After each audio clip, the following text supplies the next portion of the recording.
The elections, exciting, necessary, a bit boring at times, but I hope the right people are voted in anyhow, the right party for the people. The upcoming elections, I don't know really. I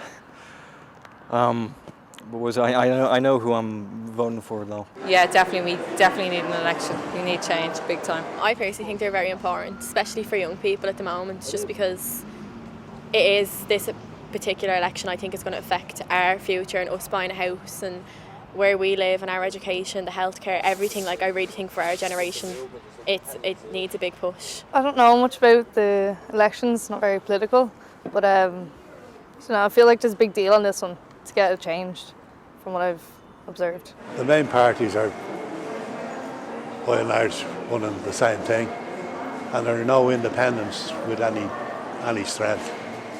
So it's very difficult to see how I would vote. Nothing's changed, and they always vote in the same people, and there's still the same problems we have. So it's very, very hard to pick somebody that's really with you and the ordinary person on the street with us. That they're really thinking about us. At the end of the day, they all just look after themselves. Yeah, well, I feel they put the work in just to get the votes. I don't think they really do what they're saying they're going to do. So I don't believe a lot of what they're saying. When they're saying they're going to build so many houses and they're going to do this and that.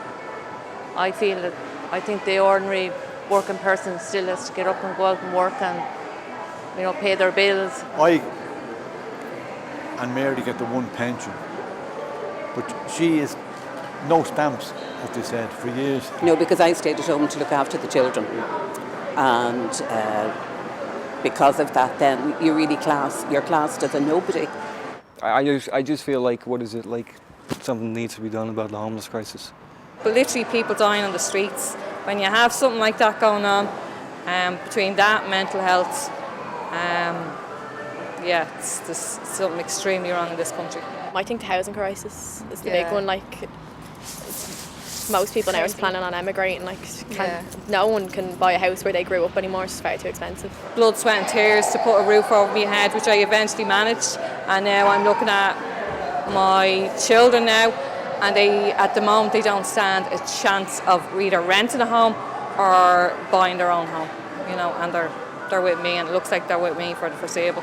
Our health system is in state, and young people cannot afford to buy houses. It's okay for me because I'm retired and I don't have to pay a mortgage, but I have a 22-year-old son and he probably will never be able to buy a house in Dublin the way the prices are at the moment.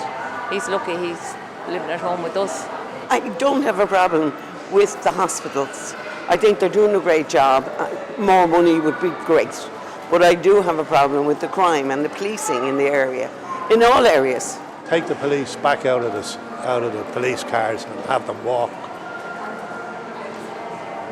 into the communities that they're supposedly safeguarding. If you have full employment, makes the world go around a lot easier, better. We don't complain too much, if everybody has jobs. Yeah, but when things are going wrong, everybody blames the government, everything, things, You can't blame the government for everything. There's jobs out there, but a lot of them are not, they're not livable. Your earnings are not livable. You definitely need two people on a really good wage to have any sort of standard of living. And by standard of living, I don't mean anything extravagant. I mean just putting a roof over your head, food on the table, the basics. You have, the TDs, their pay just increases over the years as well as their pension. And what about families here in Ireland? What about refugees coming in here? They only get small fraction of that money. It's ridiculous. They just bring policies in, they don't give you enough time. And no matter who gets in, they have promised everything, but we get nothing.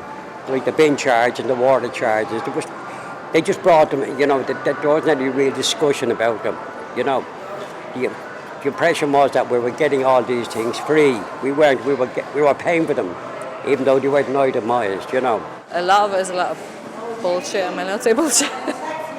Yeah, a lot of bullshit, yeah. It's the old spew. It's just what we want to hear and it never happens. So.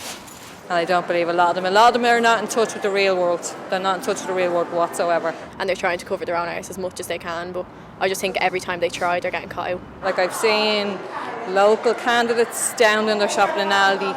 That's in touch with the real people for me, you know, and you know, I couldn't see the likes of others, I won't even mention names, but I couldn't see the likes of them out down in Aldi doing their shopping or having to think about where they do their shopping because they can't afford to shop in certain shops. Well, I am hopeful. I'm sure, I suppose they have done a certain amount of work, but there's so much more work to be done.